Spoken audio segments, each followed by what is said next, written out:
bem-vindos a mais um Deep Dive. Hoje a gente tem um paradoxo interessante para discutir, né? Como que o Brasil, que está ali entre as 10 maiores economias do mundo, em PIB total, parece menos rico que um país como o Catar, que tem uma economia bem menor. Nossa missão aqui é tentar desvendar isso, usando uma análise mais focada em dados macroeconômicos, uma estrutura mesmo. O material que a gente tem se baseia nesses números e estruturas, e parece que a chave está na diferença entre o PIB, o Produto Interno Bruto total, e o tal do PIB per capita. Então, como é que essa diferença explica essa percepção tão diferente de riqueza? Vamos desempacotar isso. Exato. O ponto de partida é entender o que é o PIB, né? É o valor de tudo que foi produzido, bens e serviços finais, dentro do país num certo período, geralmente um ano. E é super importante frisar, é um fluxo de produção, tá? Não é o estoque de riqueza que o país acumulou. Pensa assim, se um país parasse de produzir hoje, o PIB dele seria zero amanhã. Não importa o quão rico ele fosse historicamente. Por isso que o PIB total, apesar de ser um número que impressiona e dá peso geopolítico, por isso o Brasil está no G20, por exemplo, ele não mede bem o padrão de vida médio quando você tem uma população enorme como a nossa. Entendi. Então, para ter uma ideia mais próxima do bolso de cada um, digamos assim, a gente precisa de outra métrica. Precisamente. Aí que entra o PIB per capita. É simples. Pega o PIB total e divide pela população. Essa métrica permite comparar melhor a riqueza média ou o padrão de vida entre países diferentes. É fascinante como ela ajusta a escala, né? Mas tem um porém importante. É uma média. E toda média pode esconder desigualdade. Um país pode ter PIB per capita nas alturas, mas com dinheiro concentrado na mão de poucos. E os números de 2024 deixam isso bem claro, né? Vamos lá, Brasil. PIB de uns 11,7 trilhões de reais, que dá mais ou menos 2,1 trilhão de dólares. População, quase 213 milhões.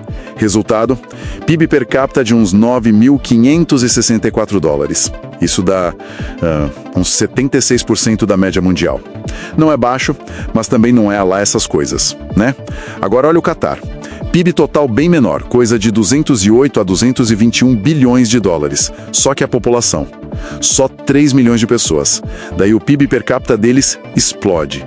Cerca de 62.188 dólares. É quase 7 vezes o nosso e quase 500% da média global. É aqui que fica realmente interessante. A diferença por pessoa é brutal, mesmo o Brasil tendo um PIB total muito maior. E tem um fator demográfico no Catar que intensifica isso ainda mais. Desses 3 milhões que moram lá, cidadão mesmo catarí são só uns 350 mil. Tipo, 10% da população. Os outros 90% são trabalhadores estrangeiros. Então, essa estrutura populacional super particular acaba concentrando a riqueza que o PIB per capita mostra na mão dessa minoria de cidadãos, entende? Nossa, isso é... Uau! E como é que essa estrutura toda se sustenta economicamente falando? Bom, aí a gente conecta com a economia deles. O Catar é extremamente dependente de gás natural e petróleo. Mais de 70% da receita do governo e 60% do PIB vem daí. Tudo muito controlado pela estatal, a Qatar Energy. E esse dinheiro todo financia um estado de bem-estar social bem generoso, mas focado nos cidadãos nacionais. E também um fundo soberano gigantesco, o Qatar Investment Authority. Só que é um modelo que cria quase duas realidades lá dentro, né? E fica vulnerável, claro, aos preços das commodities, às reservas que um dia acabam. É um ponto de interrogação para o futuro. Faz sentido. Bem diferente do Brasil, né? Aqui a nossa economia é, bem mais diversificada. Temos o agro forte, indústria, um setor de serviços gigante. É essa complexidade que gera nosso PIB totalzão. Mas então, por que essa produção toda não se traduz numa sensação maior de prosperidade individual? Onde que está o gargalo? O gargalo principal, sem dúvida, está na distribuição. O Brasil luta contra uma desigualdade histórica, muito profunda e persistente. Nosso sistema tributário, por exemplo, muitas vezes pesa mais para quem ganha menos, é regressivo e a gente tem uma concentração de renda e privilégios muito alta. Ou seja, a gente produz muito, mas essa riqueza fica muito mal dividida para uma população imensa. E tem como medir essa desigualdade para comparar? Tem sim. A gente usa o coeficiente de Gini.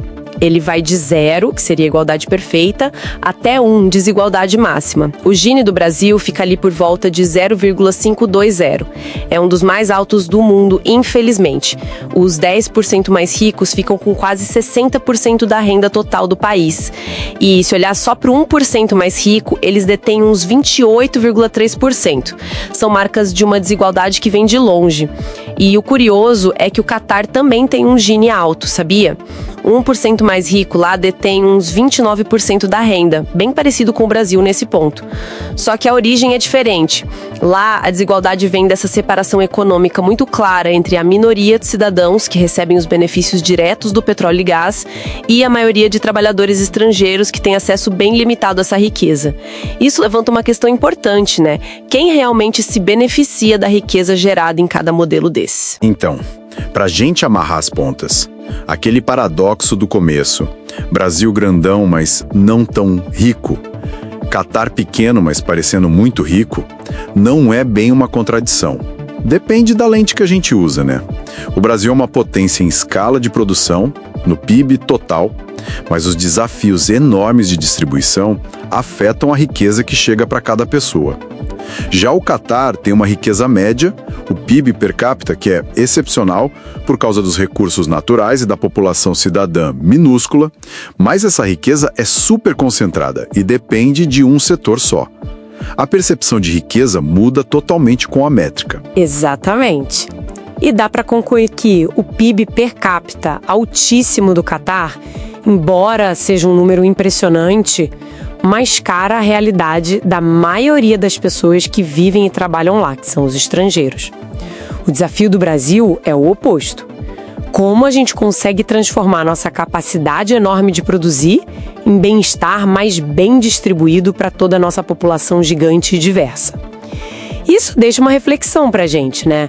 Além do PIB per capita, será que outros indicadores, sei lá, o IDH, ou talvez métricas que mostrem a diferença de bem-estar entre cidadãos e não cidadãos, não pintariam um quadro mais completo da prosperidade real de um país?